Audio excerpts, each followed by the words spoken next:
केंद्रीय कृषी मंत्री शिवराज सिंह चौहान आज नंदुरबारचा दौरा करणार आहेत. शेतकरी कर्जमाफीच्या मुद्द्यावरून उबाठाच्या कार्यकर्त्यांनी शिवराज सिंह चौहान यांना काळे झेंडे दाखवण्याचा इशारा दिलाय. निवडणुकीदरम्यान महायुतीनं कर्जमाफीची आश्वासनं दिली, आता मात्र कृषी मंत्र्यांनी शेतकऱ्यांची थट्टा केली असा आरोप करत नंदुरबारमधील शेतकरी केंद्रीय कृषी मंत्र्यांना जाब विचारणार आहेत. वक्फ विधेयकाचं कायद्यात रूपांतरण झालं, यावरनं विरोधक आणि सत्ताधारी यांच्यात आरोप प्रत्यारोप सुरूच असल्याचं बघायला मिळत आहे.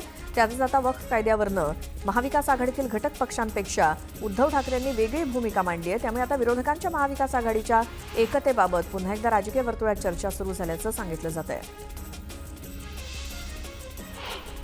मंत्री गिरीश महाजन यांचे महिला IAS अधिकाऱ्यांसोबत संबंध असल्याचा पुरावा ज्येष्ठ पत्रकारांनी दिलाय, असा गौप्यस्फोट खडसेंनी केलाय. तर गिरीश महाजन यांचे 10 वर्षांचे CDR तपासण्याची मागणी करत महाजन प्रकरणी अमित शहांची भेट घेणार असल्याचं त्यांनी जाहीर केलं. तर एकनाथ खडसे यांनी मंत्री गिरीश महाजन यांच्यावरती केलेल्या आरोपांना आता महाजन यांनी सुद्धा जोरदार उत्तर दिलं. मी जर त्यांच्याबद्दल तोंड उघडलं तर लोक त्यांना बाहेर आल्यावर जोड्यानं मारतील, असा पलटवार गिरीश महाजन यांनी केला. कालपर्यंत ते आमच्यासमोर नाक घासत होते, असा टोला आदित्य ठाकरेंनी संजय शिरसाटांना लगावला. दलाली करणाऱ्यांना आम्ही भाव देत नाही, अशा शब्दात आदित्य ठाकरेंनी शिरसाटांना टोला लगावला. वर्ध्यामध्ये माजी खासदार रामदास तडस यांना देवळी इथल्या राम मंदिराच्या गर्भगृहात प्रवेश नाकारल्याचा आरोप तडस यांनी केला. सोवळं नेसलं नसल्यामुळे मूर्तीची पूजा करता येणार नाही, तुम्ही जरा लांबच राहा, असं पुजारी म्हणाल्याचं तडस यांनी सांगितलं. राष्ट्रवादी शरदचंद्र पवार पक्षाचे नेते बाळासाहेब पाटील यांच्या पॅनलनं सह्याद्री सहकारी साखर कारखाना निवडणुकीत बाजी मारली. त्यांच्या पीडी पाटील पॅनलनं 21 जागांवरती विजय मिळवला. या विजयानंतर सत्ताधारी गटानं मोठा जल्लोष केला. माजी खासदार किरीट सोमय्यांनी मुंबईच्या गोवंडी भागातील 72 मशिदींमध्ये बेकायदेशीरपणे लावलेल्या लाऊडस्पीकर विरोधात पोलिसात तक्रार दाखल केली आहे. किरीट सोमय्यांनी शनिवारी शिवाजीनगर गोवंडी परिसराला भेट दिल्यानंतर हे पाऊल उचललं. महापालिकेच्या H पश्चिम विभागातील वांद्रे केबिन वांद्रे पूर्व येथील 600 इंच व्यासाची तुळशी जलवाहिनी कालबाह्य झाली आहे. त्यामुळे जुनी जलवाहिनी बंद करण्याचं काम 8 एप्रिलपर्यंत हाती घेतलं जाणार आहे. त्यासाठी वांद्रे कुर्ला संकुल परिसरात 8 एप्रिलला संध्याकाळी 5 ते 7:30 या कालावधीत पाणीपुरवठा खंडित होणार आहे. पुणे शहरातील काही भागात उद्या पाणीपुरवठा बंद असेल. खडकवासला ते वारजे जलकेंद्र आणि होळकर जलकेंद्राला जाणाऱ्या रॉ वॉटर लाईन सांडपाणी वाहिनीच्या कामामुळे पाणीपुरवठा विस्कळीत असणार आहे. नागपूर, अकोला आणि यवतमाळसह राज्यात ठिकठिकाणी तापमानानं 40शी पार केली. तर येत्या 2 ते 3 दिवसात राज्यातील अनेक ठिकाणी तापमानात 2 ते 3 अंशांनी वाढ होण्याची शक्यता हवामान विभागानं वर्तवली आहे. पुणे विमानतळावरनं प्रवास करणाऱ्यांची संख्याही 1 कोटींच्या पुढे गेली आहे. गेल्या वर्षभरात पुणे विमानतळावरनं 1,05,00,000 प्रवाशांनी प्रवास केला असून त्या तुलनेत यंदा प्रवास करणाऱ्यांची संख्या 10.66% वाढली आहे. तर गेल्या वर्षी डिसेंबरचा महिना पुणे विमानतळावरनं सर्वाधिक प्रवाशांनी प्रवास केलेला आहे.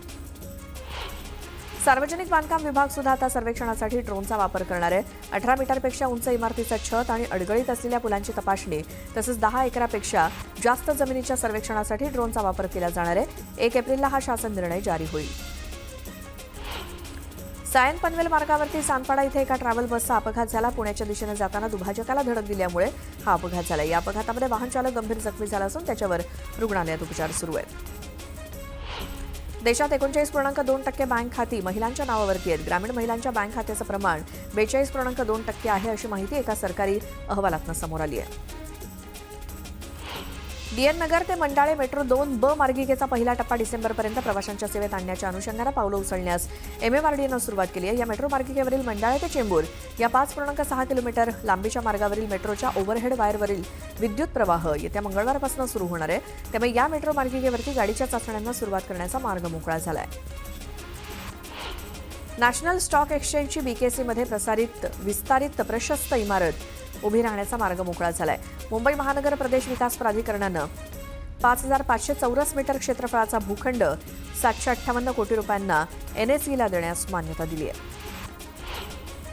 बंजारा काशी अशी ओळख असलेल्या श्री क्षेत्र पोहरादेवीत राज्य सरकारनं नंगारा भवन तसंच संस्कृती परंपरेचं दर्शन घडवणारं संग्रहालय अशी अनेक कामं पूर्ण केली आहेत. उर्वरित कामं सुद्धा लवकरच पूर्ण केली जातील. विकासासाठी निधी कमी पडू देणार नाही अशी ग्वाही देतानाच पोहरादेवीला रेल्वेनं जोडण्याचं काम लवकरच पूर्ण करू असं आश्वासन मुख्यमंत्री देवेंद्र फडणवीसांनी दिलं.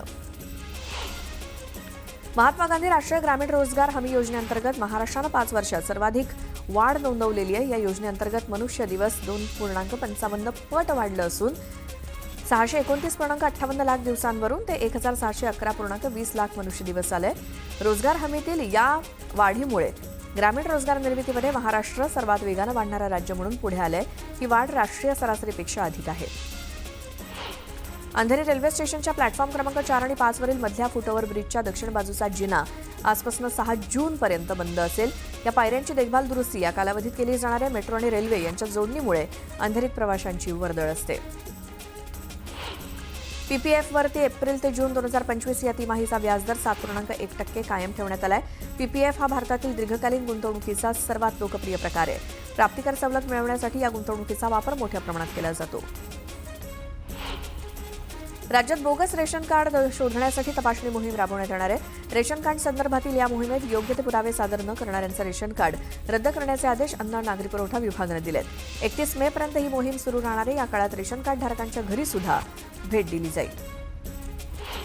कोकण किनारपट्टीवरील परराज्यातील लोकांची अवैध मासेमारी एलईडी प्रोसेसिंग मासेमारीमुळे मत्स्य उत्पादनामध्ये मोठी घट होते. त्यातच एप्रिलपासून कोकणच्या किनारपट्टीवरती निर्माण होणारं पावसाळी वातावरण आणि त्यानंतर 2 महिने येणारी शासनाची मासेमारी बंदी यामुळे आगामी 5 ते 6 महिने कोकणातील यांत्रिकी मासेमारी बंद असणार आहे. त्यामुळे मासेमारी व्यवसायासोबतच त्यावरती अवलंबून असलेल्या इतर उद्योग व्यवसायांना सुद्धा आर्थिक फटका बसणार आहे. ठाणे महानगरपालिकेनं दिवा उपनगरात बेकायदेशीर पाणी कनेक्शनचं एक मोठं जाळं उघड केलंय.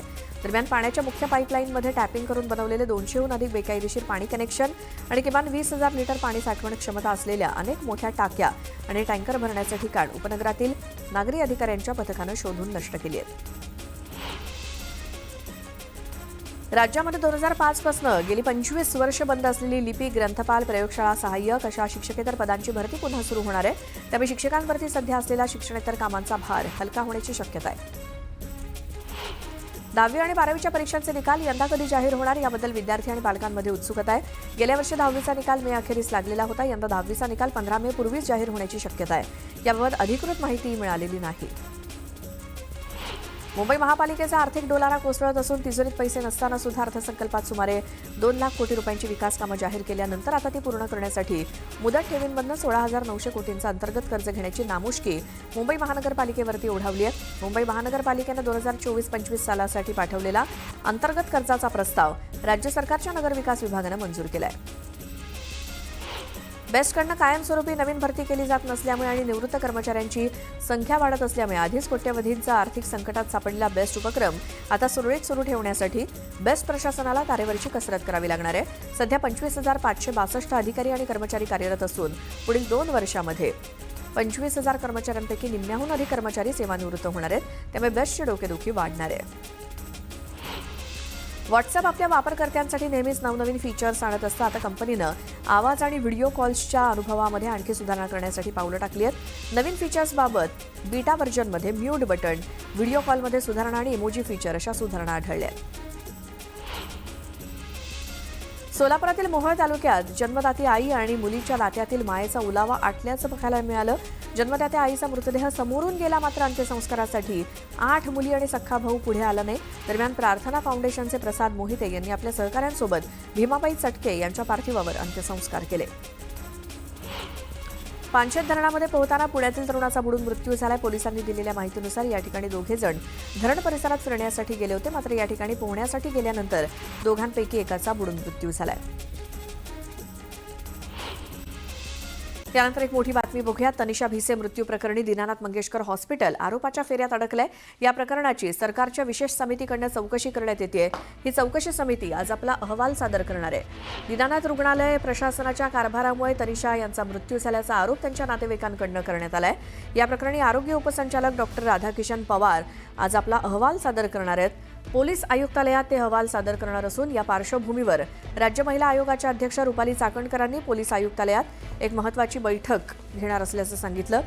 चौकशी समितीच्या निदर्शनास आलेले महत्त्वाचे मुद्दे सादर केले जाणार असल्याचं सांगण्यात येत आहे. या अहवालानंतरच पुढील कारवाई केली जाणार आहे.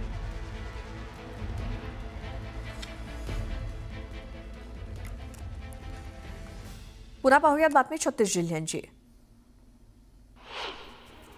गेल्या काही दिवसांमध्ये गगनाला भिडलेले सोन्या चांदीचे भाव अखेर ट्रम्प इफेक्टनं कोसळलेत. नागपुरात एप्रिल महिन्यात केवळ 5 दिवसात चांदी किलोमागे जीएसटी विना 12,400 रुपयांनी घसरली, तर 10 ग्रॅम शुद्ध सोनं 2,300 रुपयांनी उतरलंय. रिझर्व्ह बँक ऑफ इंडिया या आठवड्यात आपल्या चलनविषयक आढावा बैठकीत पुन्हा एकदा रेपोमध्ये 0.25% कपात करू शकते. महागाई कमी झाल्यामुळे मध्यवर्ती बँकेला व्याजदरात कपात करण्यास वाव आहे. अवकाळी पाऊस आणि ढगाळ वातावरणामुळे 3 ते 4 दिवस उन्हापासून दिलासा दिल्यानंतर उन्हाची काहिली पुन्हा वाढली आहे. आकाशातून ढगांची गर्दी हटताच उन्हाच्या झळा तीव्र झाल्यात. पाऱ्यानं पुन्हा उसळी घेतली आहे. ढगाळ वातावरणात 30 अंशांच्या खाली घसरलेला विदर्भातला पारा 2 दिवसात पुन्हा 10 ते 14 अंशांनी उसळी घेत 40 अंशांच्या वर पोहोचलाय. राज्यातील बाजार समितीमध्ये 21,000 क्विंटल कांद्याची आवक झाली. यात अहिल्यानगर बाजारामध्ये उन्हाळ कांद्याची 12,000 क्विंटल अशी सर्वाधिक आवक झाली. कांद्याला कमीत कमी 1,000 रुपयांपासून ते 1,400 रुपयांपर्यंत सरासरी दर मिळाला. 1 मे पासून तांदळाच्या निर्यातीसाठी केंद्र सरकारकडून नवीन टॅरिफ लाईन सिस्टम लागू केली जाण्याची शक्यता आहे. वाणिज्य मंत्री जितेन प्रसाद यांनी संसदेत ही माहिती दिली. केंद्र सरकार नवीन टॅरिफ लाईनसाठी ही प्रणाली तांदूळ आधारित प्रक्रियेच्या आधारावरती तसंच जीआय टॅग असलेल्या बासमती तांदूळ आणि इतर जातींच्या आधारावरती लागू होणार असल्याचं ते म्हणाले. रत्नागिरीमध्ये हवामानातील सातत्यपूर्ण बदलाचा परिणाम आंबा पिकावरती होतोय. त्यामुळे हवामानातील बदल हेच हापूसवरील नवं संकट आहे. यावर्षी एकूणच आंबा उत्पादन 30 ते 35% होतं. त्यातच अवकाळी पावसाचा फटका बसल्यामुळे ते जेमतेम 20 ते 25%च हातात येईल असं चित्र आहे. प्रीपेड स्मार्ट मीटर बसवण्यासाठी केंद्र सरकारनं राज्याला 31 मार्च 2026 पर्यंतची मुदत दिली आहे. या कालावधीत ते पूर्ण करणं अशक्य असल्यामुळे नवीन वेळापत्रकात 3 महिन्यात ते सादर करण्याचे आदेश राज्य वीज नियामक आयोगानं महावितरण कंपनीला दिले. पिकांचा उत्पादन खर्च आणि उत्पन्न याचा ताळेबंद अलीकडे जुळत नसल्यामुळे शेती बेभरवशाची होते. त्यातच यंदा कपाशीच्या BG2 पाकिटाची ₹37 दरवाढ झाली आहे आणि जिल्ह्यामध्ये यंदा 15 लाख पाकिटे लागण्याची शक्यता आहे. त्यामुळे उत्पादन खर्च किमान 5.55 कोटींनी वाढतोय. त्या तुलनेत कापसाला भाव मिळत नसल्यामुळे शेतकऱ्यांचं गणित बिघडलंय. मुंबईला पाणीपुरवठा करणाऱ्या 7ही धरणातील पाणीसाठा वेगानं कमी होत असून सध्या या धरणामध्ये मिळून 33% पाणीसाठा शिल्लक आहे. पाऊस पडेपर्यंत हे पाणी पुरणार नसल्यामुळे मुंबई पालिका प्रशासनानं आधीच राज्य सरकारकडे राखीव साठ्याची मागणी केली आहे. पंतप्रधान नरेंद्र मोदी थायलंड आणि श्रीलंका दौऱ्यावरून पुन्हा भारतात परतले. ते श्रीलंकेहून थेट तामिळनाडूतल्या रामेश्वरम इथे पोहोचले होते. यावेळी त्यांनी विमानातनं राम सेतूचं दर्शन घेतलं. या संदर्भात त्यांनी स्वतःच माहिती दिली आहे. त्यांनी राम सेतू दर्शनाचा एक video social media platform X वरती पोस्ट केलाय. पावसाळ्यात वृक्ष उन्मळून पडणं, फांद्या तुटणं अशा घटना घडू नयेत यासाठी झाडांची पद्धतशीर छाटणी करण्यासाठी उद्यान खात्यानं कंबर कसली आहे. यासाठी कामगारांना वृक्ष छाटणी संदर्भात विशेष प्रशिक्षण देण्यास सुरुवात झाली आहे. आतापर्यंत 6 परिमंडळातील कामगार आणि कर्मचाऱ्यांना प्रशिक्षण देण्यात आलंय. अलमट्टी धरणाची उंची वाढवण्याबाबत सर्व संबंधित राज्यांची 15 दिवसात बैठक घेण्याचं आश्वासन केंद्र सरकारनं कर्नाटकच्या शिष्टमंडळाला दिलंय. आंध्र प्रदेश, तेलंगणा आणि महाराष्ट्र या 4ही राज्यांचा या धरणाची उंची वाढवण्याला विरोध असल्यामुळे अलमट्टीचा वाद पुन्हा एकदा उफाळून येण्याची शक्यता आहे. लातूर जिल्ह्यातील उदगीर ग्रामीण पोलीस ठाण्याच्या हद्दीतील एका म्हशी चोरणाऱ्या आरोपीनं चांगलाच उच्छाद मांडला. गेल्या 2.5 वर्षांपासून तो पोलिसांना गुंगारा देत होता. मात्र पोलिसांनी या आरोपीची माहिती मिळाल्यानंतर आरोपी अशोक हा एका मोठ्या गटारात जाऊन लपून बसला होता आणि पोलिसांनी त्याला त्या गटारातनं बाहेर काढून रेल्वे स्टेशन परिसरातील कार वॉशिंग सेंटरवरती नेलं आणि तिथे त्याची अनोखी धुलाई केली. रामनवमी निमित्तानं गोंदियातील गोरेगाव आणि आमगाव तालुक्याच्या सीमेवर असलेल्या मांडोदेवी देवस्थान इथे सामूहिक विवाह सोहळ्याचं आयोजन करण्यात आलं होतं. या सामूहिक विवाह सोहळ्यामध्ये 137 जोडपी विवाहबद्ध झाली. पुणे जिल्ह्यामध्ये तळेगाव दाभाडे इथे मारुती मंदिर चौकामध्ये रामनवमी मिरवणुकीमध्ये अतिउत्साह तरुणाच्या अंगाशी आला. मल्लखांब प्रात्यक्षिकावेळी तरुणाचा चेहरा भाजला. पुण्याच्या नानापेठमधील पारेखवाड्याला आग लागली. अग्निशमन दलानं तासाभरात आगीवरती नियंत्रण मिळवलं. देशातील साखर हंगामाची आकडेवारी समोर आली आहे. सलग 3 वर्ष साखर उत्पादनात आघाडीवरती असलेला महाराष्ट्र चालू हंगामात मात्र पुन्हा पिछाडीवरती पडलाय.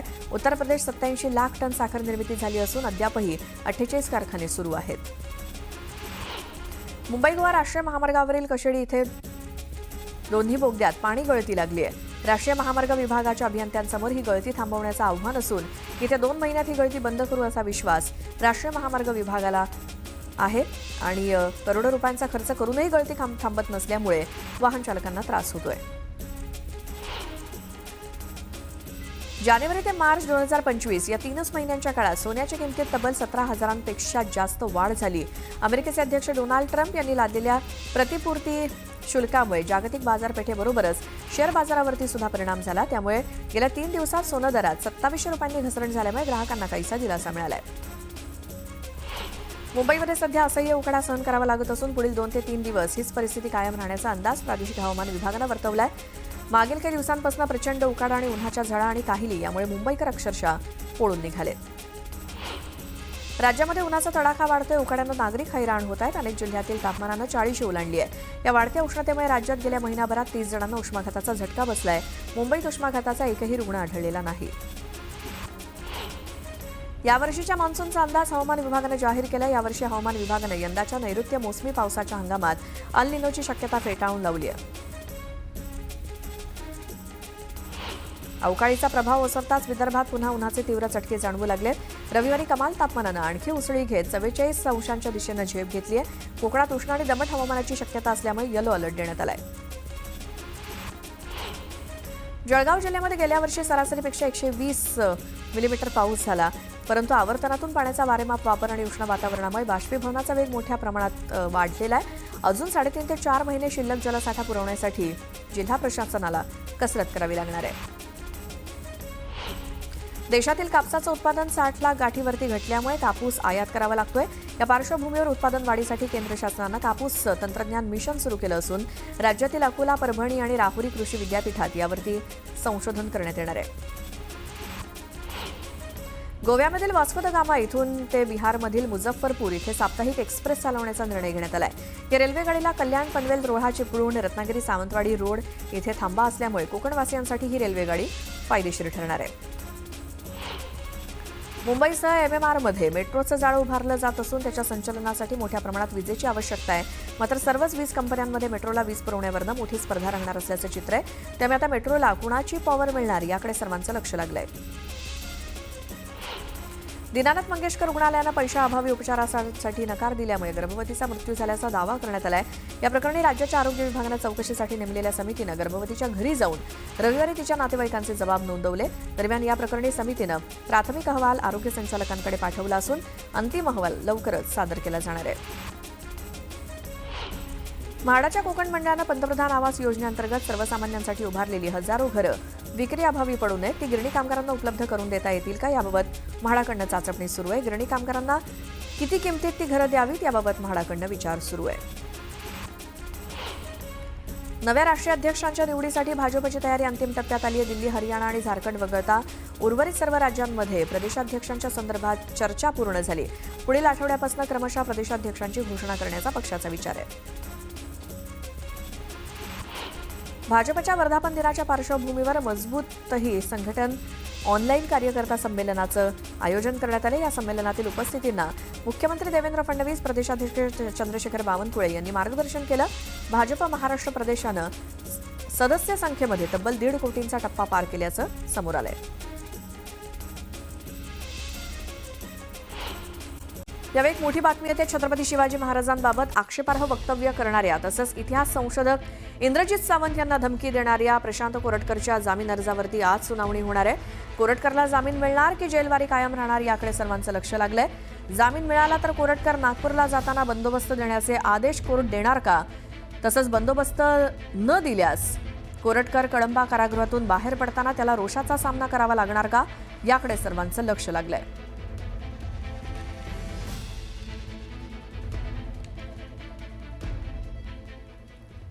पुन्हा पाहूयात बातमी 36 जिल्ह्यांची। मोबाईल, टॅबलेट, संगणकाच्या पडद्यामागे जग धावत असताना डोळ्यावरती त्याचे गंभीर परिणाम होत आहेत। स्क्रीनच्या अतिवापरामुळे मायोपियासारखे आजार उद्भवत असून जगातील 30% लोक सध्या या दृष्टिदोषानं ग्रस्त आहेत। 2050 पर्यंत जगातील सुमारे 50% लोकांना हा त्रास सहन करावा लागू शकतो असा इंटरनॅशनल मायोपिया इन्स्टिट्यूटचा इशारा आहे। मध्य रेल्वेनं 2024-25 या आर्थिक वर्षात चित्रपट चित्रीकरणाच्या भाड्याच्या माध्यमातून 40,13,000 रुपये महसूल मिळवलाय। आपटा आणि छत्रपती शिवाजी महाराज टर्मिनस ही स्थानकं चित्रपट निर्मात्यांची सर्वात आवडती चित्रीकरण स्थळं असल्याचं रेल्वेच्या अधिकाऱ्यांनी सांगितलं। गेल्या काही दिवसांपासून दक्षिण मुंबईतील जी दक्षिण आणि बी विभागातील काही भागांमध्ये अत्यंत कमी दाबानं पाणीपुरवठा होत असल्यामुळे नागरिक त्रस्त झाले। दक्षिण मुंबईतील बी विभाग म्हणजेच भायखळा, नागपाडा या विभागात 15 दिवसांपासून पाणी समस्या भेडसावते। या भागात जे रुग्णालय तसंच रुग्णालयातील डॉक्टर्स, कर्मचारी तसंच सफाई कर्मचारी यांची निवासस्थानं आणि चाळी आहेत। नोव्हेंबर महिन्यामध्ये 180 रुपये किलो असा उच्चांकी दर मिळालेले आल्याचे दर हे डिसेंबरपासून सातत्यानं घसरत आहेत। मुंबई बाजार समितीमध्ये 28 ते 38 रुपये प्रति किलो इतकाच दर मिळत असून शेतकऱ्यांचं नुकसान होऊ लागलंय। महाराष्ट्र राज्य शैक्षणिक संशोधन आणि प्रशिक्षण परिषद अर्थात विद्या प्राधिकरणानं राज्यातील 1ली ते 9वीच्या वार्षिक परीक्षा आणि पॅट परीक्षा 8 ते 25 एप्रिल या कालावधीत घ्याव्यात असे स्पष्ट केलंय। त्यानंतर विरोध होऊन सुद्धा परिषदेनं निर्णय न घेतल्यामुळे आता मंगळवारपासून शाळांना परीक्षा घ्याव्या लागणार आहेत।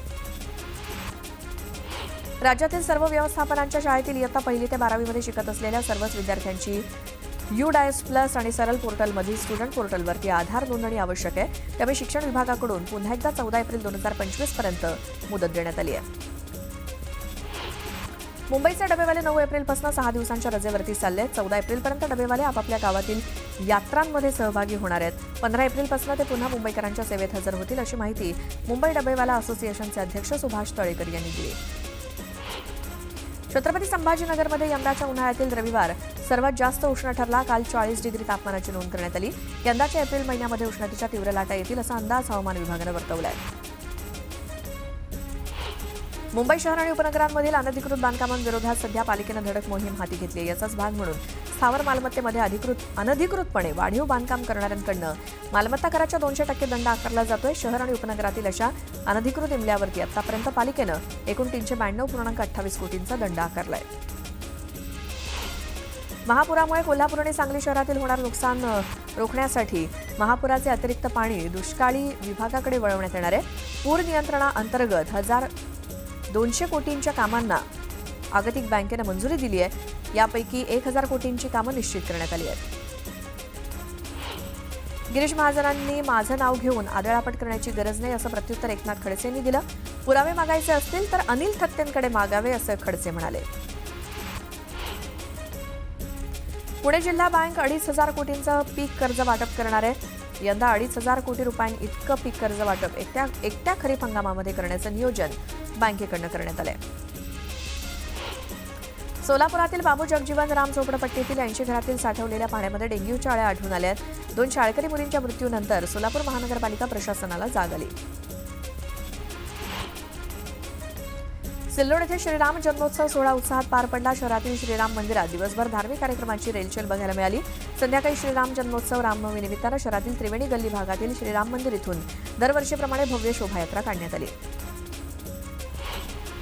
सप्तशृंगी देवीच्या चैत्र उत्सवासाठी हजारो भाविकांचे जत्थे वणी गडाकडे रवाना झाले। 4 दिवस पायी प्रवासानंतर चैत्र पौर्णिमेला हे सर्व भक्त सप्तशृंगी देवीचं दर्शन घेऊन आपापल्या गावाकडे परतत असतात। परभणी शहराचा जिल्हाभरात रामनवमीचा उत्सव उत्साहात साजरा करण्यात आला। शहरातील प्रमुख रस्त्यावरून काढण्यात आलेल्या मिरवणुकीमध्ये आकर्षक देखावे सादर करण्यात आले। पुण्यात सुद्धा रामनवमीचा मोठा जल्लोष बघायला मिळाला। शहरातील विविध भागात यावेळी पारंपरिक पद्धतीनं शोभायात्रा काढण्यात आल्या। अनेक मंडळांनी यावेळी प्रभू श्रीरामाची भव्य प्रतिकृती साकारली होती। मालेगाव शहरामध्ये अभूतपूर्व उत्साहात रामनवमी साजरी करण्यात आली। यावेळी रात्री काढण्यात आलेल्या मिरवणुकीत मंत्री दादा भुसे सहभागी झाले। मिरवणुकीत तरुण तरुणींनी तलवारबाजीचं चित्तथरारक प्रात्यक्षिक सादर केलं। श्री रामनवमी शोभायात्रा उत्सव समिती आणि विश्व हिंदू परिषदेच्या वतीनं श्रीरामनवमी निमित्तानं अकोल्यातल्या राजराजेश्वर मंदिरातनं रात्री ढोल ताशांच्या गजरात शोभायात्रा काढण्यात आली। शोभायात्रेत सहभागी झालेल्या 25 आकर्षक चित्ररथ आणि दिंड्यांनी भाविकांचं लक्ष वेधलं। नांदेडमध्ये रामनवमी उत्साहात आणि शांततेत साजरी करण्यात आली। रामनवमी निमित्तानं नांदेड शहरामध्ये भव्य शोभायात्रा काढण्यात आली। या शोभायात्रेत हजारोंच्या संख्येनं रामभक्त सहभागी झाले होते। या रॅलीची खास दृश्य कॅमेरामध्ये कैद झाली आहे। विश्व हिंदू परिषद आणि बजरंग दलानं रामनवमी शोभायात्रा मावळातील देहू रोड परिसरात धूमधडाक्यात काढली। यावेळी छत्रपती शिवेंद्रसिंहराजे भोसले यांनी शोभायात्रेत सहभाग घेतला। देहूतील तीर्थक्षेत्र येलवाडीमध्ये ग्रामदेवत रोकडोबा महाराजांच्या उत्सव समितीनं या उत्सवानिमित्तानं मंदिराला आकर्षक विद्युत रोषणाई करण्यात आली होती। मंदिर गाभारा रंगीबेरंगी फुलांनी सजवण्यात आला। अलिबागमध्ये राम जन्मोत्सवानिमित्तानं भव्य शोभायात्रा काढण्यात आली। या शोभायात्रेत केरळच्या ढोल पथकाला पाहण्यासाठी नागरिकांनी गर्दी केली। छत्तीसगडच्या रायपूरमध्ये बॉयफ्रेंडवरनं मुली आपसात भिडल्याचं समोर आलं। एका महिला फॅशन डिझायनरच्या घरात घुसून तिला मारहाण करण्यात आली। याचा व्हिडिओ सोशल मीडियावरती व्हायरल झालाय। गुजरातच्या बोटादमध्ये एका तरुणाला जवळपास 20 जणांनी मारहाण केली. लाठ्याकाठ्यांनी मारहाण झाली असून सासरच्यांनीही मारहाण केल्याचा आरोप करण्यात आलाय. उत्तर प्रदेशच्या सहारनपूरमध्ये जंगलात एका तरुणाचा मृतदेह आढळला. या मृतदेहा शेजारी त्याची प्रेयसी सुद्धा होती. या तरुणानं आत्महत्या केल्याचा संशय व्यक्त होत आहे. कोलकाता येथील पार्क सर्कस भागात रामनवमीच्या उत्सवादरम्यान शोभायात्रेतील वाहनांवरती हल्ला करण्यात आल्याचा दावा करण्यात आलाय. दरम्यान पोलिसांनी दिलेल्या माहितीनुसार या ठिकाणी कोणत्याही रॅलीच्या आयोजनासंदर्भात परवानगी घेण्यात आलेली नव्हती. तसंच अफवांवरती विश्वास ठेवू नका असं पोलिसांनी स्पष्ट केलं.